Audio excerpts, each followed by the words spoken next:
Hi, I'm Nelson from Techie Portal. Hello guys, this time let's try to create these two form components here for both buttons. Okay, so we have here form components guys.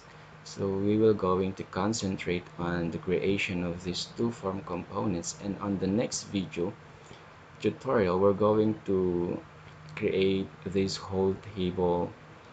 Okay, on the next tutorial guys, this time we're going to concentrate on the creation of these two form components. Okay, so without so much ado, let's proceed. Okay, inside this card body, on the first button you just need to create here form. Okay, make use of dot symbol for the action and then post.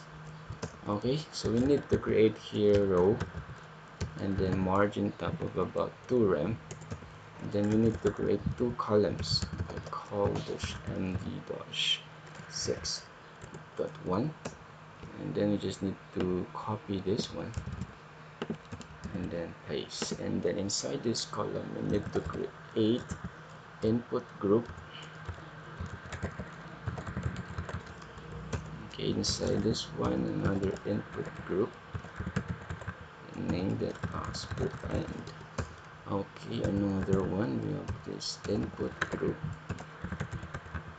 We need to name that as text, and we have to indicate here the label for the text box. And just after this input group prepend, we need to indicate here the we need to create the actual text box. So input and a class name form control, and we need to make use some attributes.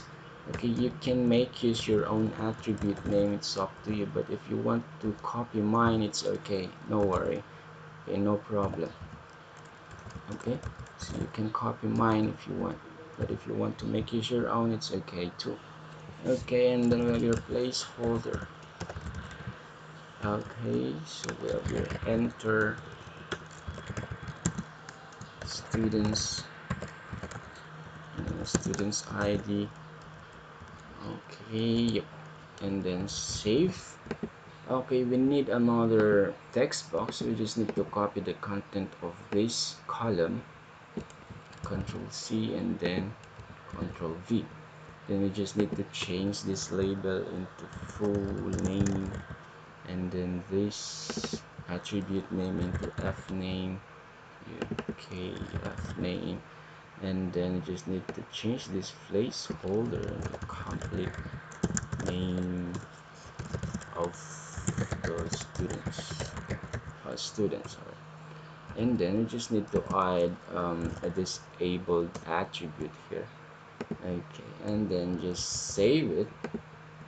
Okay, if you notice, this is just for the first button, so we still need another form for the second button, so we just need to copy this one and then paste here. Okay, so inside the second button, so just need to paste that one and then save it. Let's try to open the browser to check if this thing or this code is working or not. Okay, so let's proceed. Okay, so yep.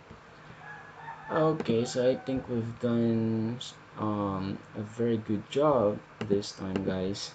So we have here the form components for both the buttons guys. For the first button we have here the form components. For the second button we have here the form components. Okay, so guys, thank you so much for watching. Don't forget to subscribe and like this video for more tutorial guys. So thank you so much. See you on the next video.